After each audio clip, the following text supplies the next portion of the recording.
In the last video, we mentioned that we will make a complete video on Kafka on the Shore. So here it is.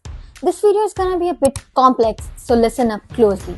We will dissect some of the important themes for you and show you the wonders of human psychology through the lens of magical realism. Just like we mentioned in the previous video that magical realism does not give an easy answer or gives you intellectual comfort. So here is one of the questions that will follow you long after this video. अगर आपकी subconscious self कोई एक act commit कर रही है जो कि आपकी conscious self कभी सोच भी नहीं सकती, तो are you innocent? Not legally, not philosophically. Are you actually genuinely in your soul innocent? Murakami spent an entire novel refusing to give an answer to this profound question. And maybe the refusal is the point. It creates that inquisitiveness. Hi, I'm Shazeen Saeed, and today we are going to talk about Murakami's Kafka on the Shore, a novel with the most surreal and imaginative elements. Before talking about the themes of the novel, let's talk a bit about who Murakami really is. Murakami is a writer who turned loneliness into a universe of quiet mysteries. Before becoming a phenomenal writer of all times, he ran a small jazz bar, listened to records late into the night, and lived among ordinary moments that later became the heart of his extraordinary stories.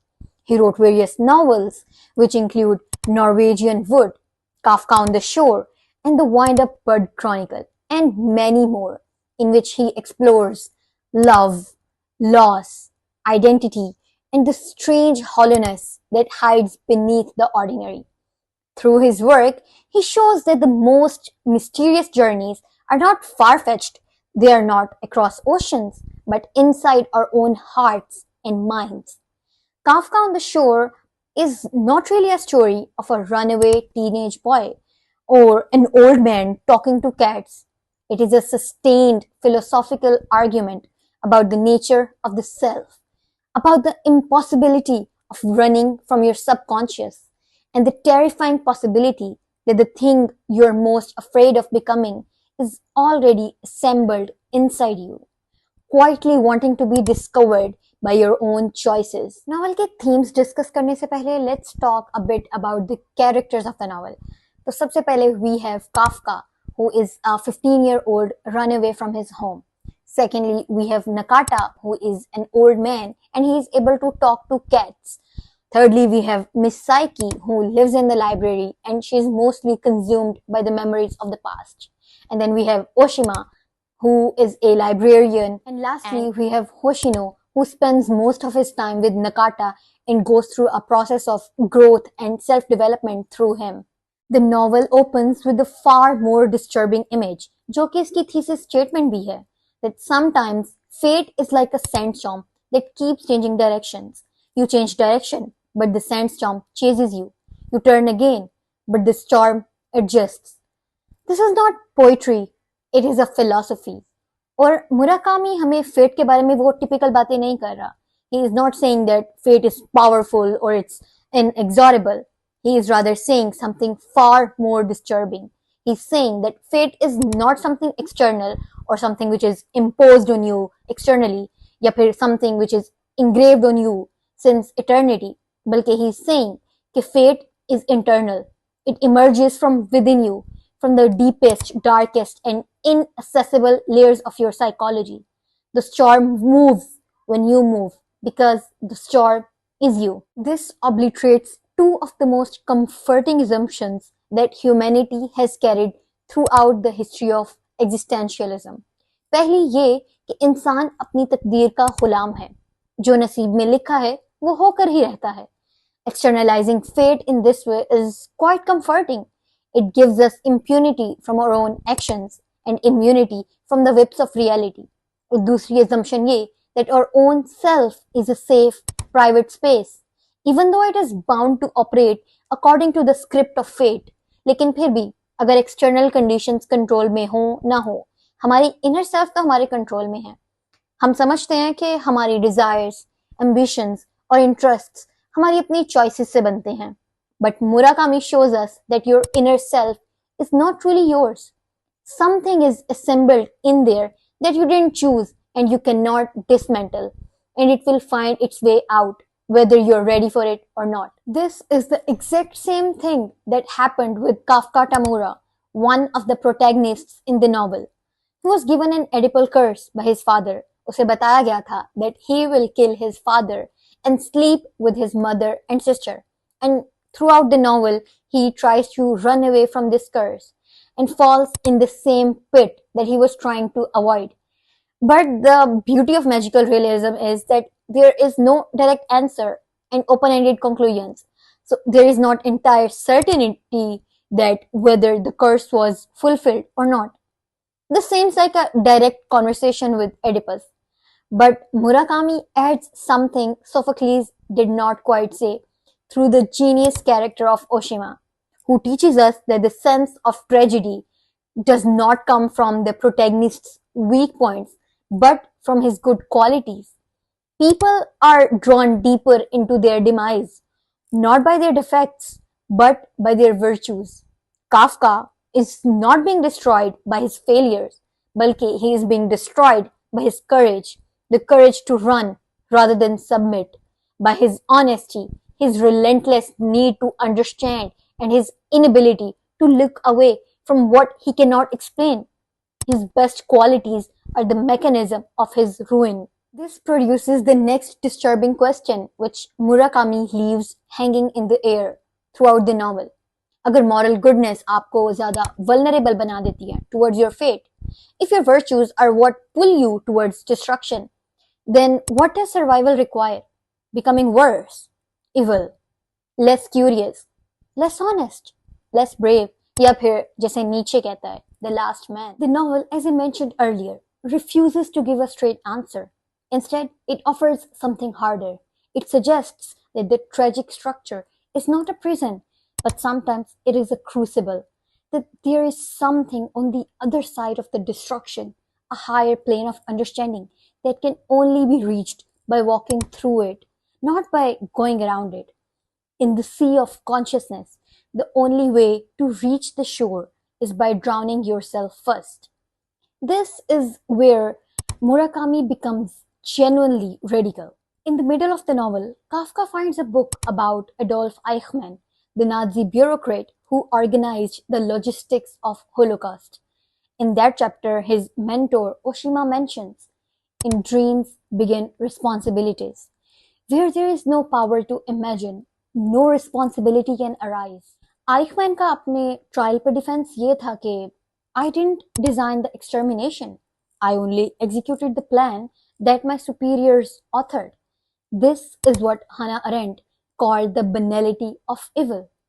It describes how monstrous, large-scale atrocities are often perpetrated not by inherent sadists or fanatic monsters, but by ordinary, unthinking bureaucrats who simply comply with the rules and conform to the system. It is the evil of the person who simply can't imagine what their actions mean to the people they are being performed on. Murakami takes this argument and turns it inwards. Kafka wakes, covered in blood, on the night his father was murdered.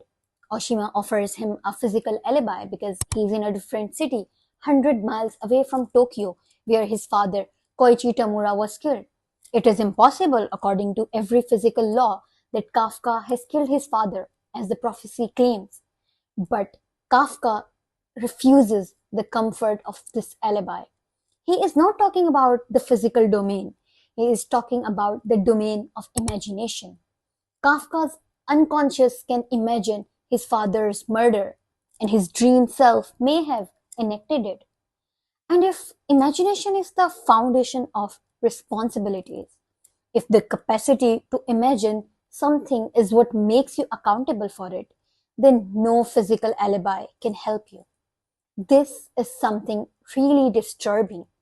Murakami is suggesting that the boundary between the dreaming and the waking is permeable, that your fate is actually your subconscious, and your subconscious can act in physical reality, making you responsible for its deeds. This another amazing aspect of this novel is how Murakami constructs identity, not as a unified or singular whole, but as a fractured dialogue between the self you present to the world and the self that operates beneath it without your permission. The boy named Crow, Kafka's alter ego, is a part of him that is more awake than he is. He is never physically present, yet is the most consequential character in the novel. This division is not a literary device. It is Murakami's argument that the self is structurally plural. Every person contains at minimum two inhabitants, the one who pretends to make decisions and the one who has already made them. Kafka की conscious self उस prophecy से दूर भाग रही है और जबकि उसकी unconscious self is walking straight towards it. The conscious self says that I don't want to do those things, जबकि unconscious self has already done those things. Whereas Nakata, he embodies a very different condition. He is a man whose accident erased the conscious self so thoroughly that only the unconscious remains, which is why he moves through the world with such uncanny accuracy. He has no conscious interference to redirect him away from what he is supposed to do. And together, Kafka and Nakata form two halves of one complete human being. One all consciousness with the buried unconscious driving him mad, and the other all unconscious with barely a conscious self left to get into the way. So Murakami is suggesting that you can only reach that wholeness through looking inward. Sometimes you need a sandstorm to meet your true self. Murakami is also trying to make us understand the importance of the other. In this highly selfish and self-interested world, Murakami is showing that how the other can be a vital source of learning and experience for you. Nakata becomes that source of learning and experience for Hoshino. Kafka on the Shore को Jungian philosophy की एक representation समझा जाता है. Carl Jung ने different archetypes explain किए हैं in his work. One is the self and the other is shadow. Shadow को एक evil or एक sinister side समझा जाता है, which holds all the evil ideas and the ideas which are condemned by the society. And selfhood is the righteous side of a human personality.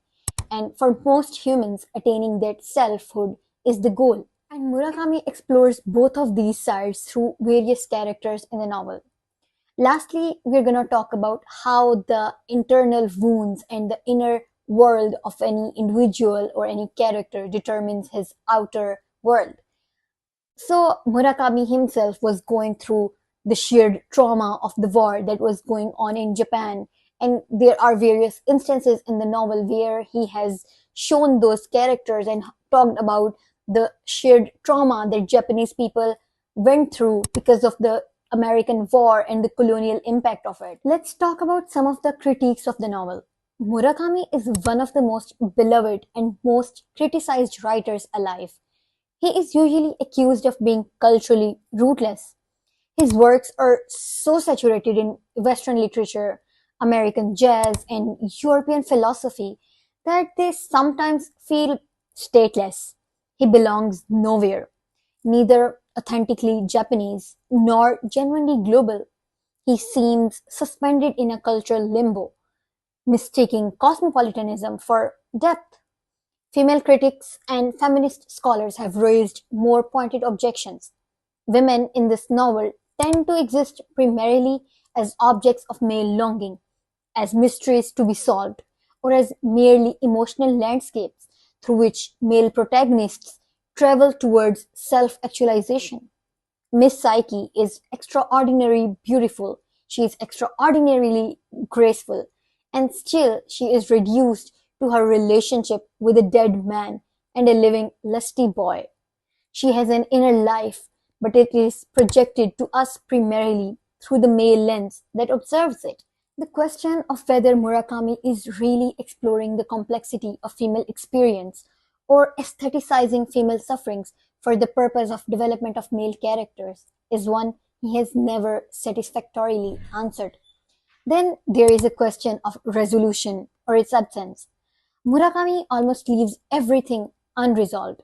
His defenders call it philosophical openness, and yet his critics call it evasion dressed as philosophical depthness. Well, whatever criticism you might find here or even on internet, I would still recommend you all to read this book because it will widen your horizons, it will enhance your imaginative capacity and make you much more well read. Thank you for watching this video. See you in the next.